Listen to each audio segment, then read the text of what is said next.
Ijams Nature Center. I guess my first question is, who is Art Rawl? Did I get that? Yes. Art Rawl, yes. Who is Art Rawl? Art Rawl was one of our wonderful neighbors. He lived on the top of Tharp Trace, so kind of on the high hill of Ijams. And it's that abandoned house that is up there now. Well, Am I right? It's not. It was never abandoned. He lived there and has lived there up until this spring. Okay. I discovered it like 2 months ago, so Yeah. I am... It was his home for a very long time, and he was a great neighbor to us. And unfortunately, he passed this spring. And when he passed, we started talking with the family because Art had always wanted his property to become part of Ijams. And so we were able to work out the purchase of his property. And so now we're working on figuring out exactly what we want to do with that, right, and how we're going to honor him. Oh, because he called it Possum Heights. It is. Mm-hmm. I mean, it is a gorgeous piece of property above the cemetery there, above the cemetery the historical cemetery, and overlooking the quarry. Yes. Oh, it's just lovely. Surreal. Yes. And so we were able since we brought it in, it's protected. That hillside's always protected now, and it's going to be important for folks. And now, what did Art do? I guess, was Art in retirement when he lived up there? What did he do for a living? Or? He was in retirement, but he had been a forester, and he did a lot of, he created maps for forestry projects and things. So he was a longtime forester. He was a little bit of a loner. You know, he loved his solitude.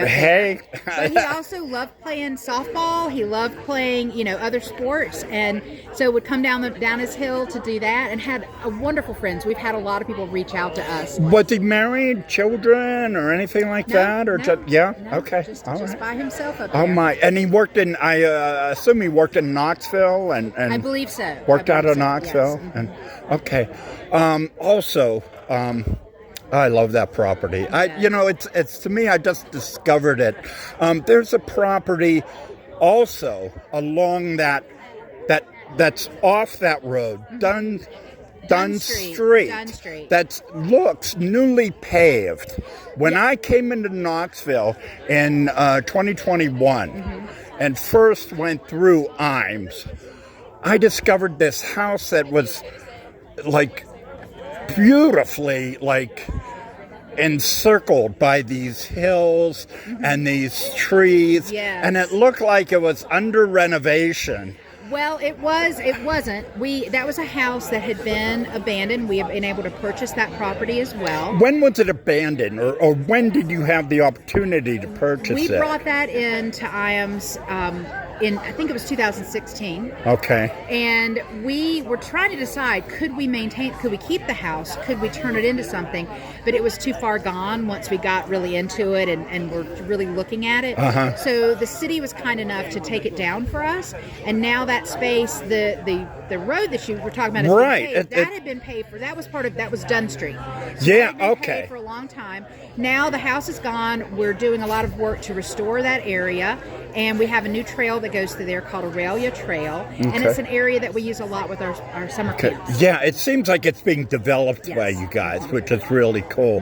From my studies of Ijams property here, I find that house or that lot goes back a long way here in Knoxville, and that the owners at one time owned that property on Dunn Street and across Island Home. Probably. So if back in the day, during the quarrying operation days, there were houses all the way down the road here. And that Island Home.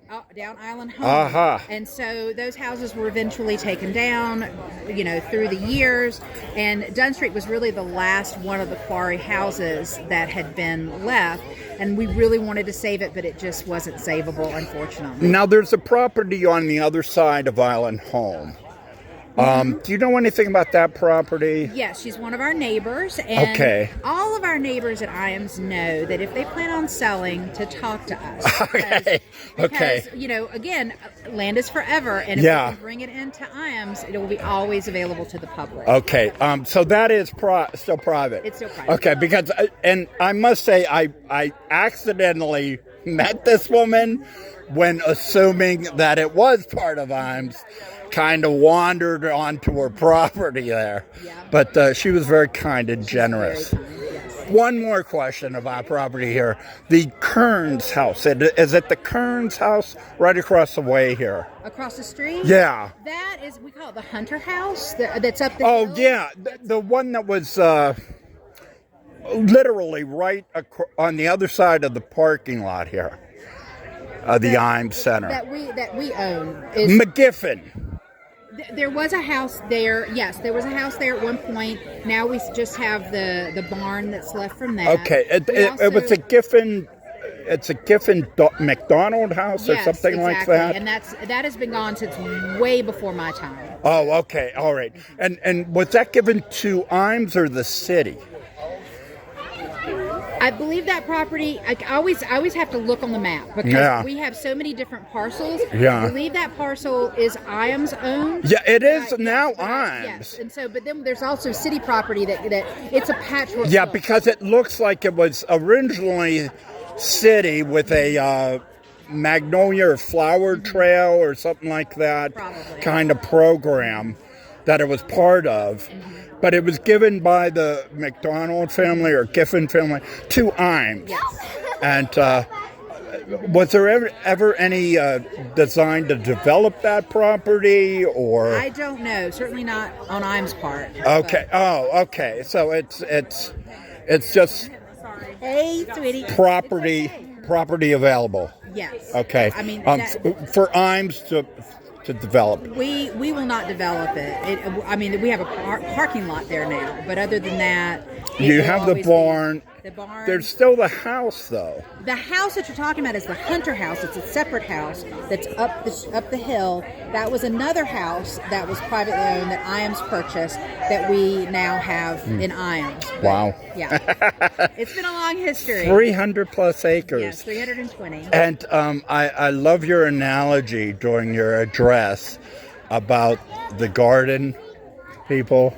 It's true. It's so true. You know, and the hippies. Yes. I think that's so cool. I think it's so cool because having grown up as a baby boomer and John Denver and the whole natural thing, it's just amazing. Exactly. And it is such a pleasure meeting you. It's good to meet you as well. Thank you Thanks so for much, being Amber. Here today. Get a piece Thank of you. cake, please.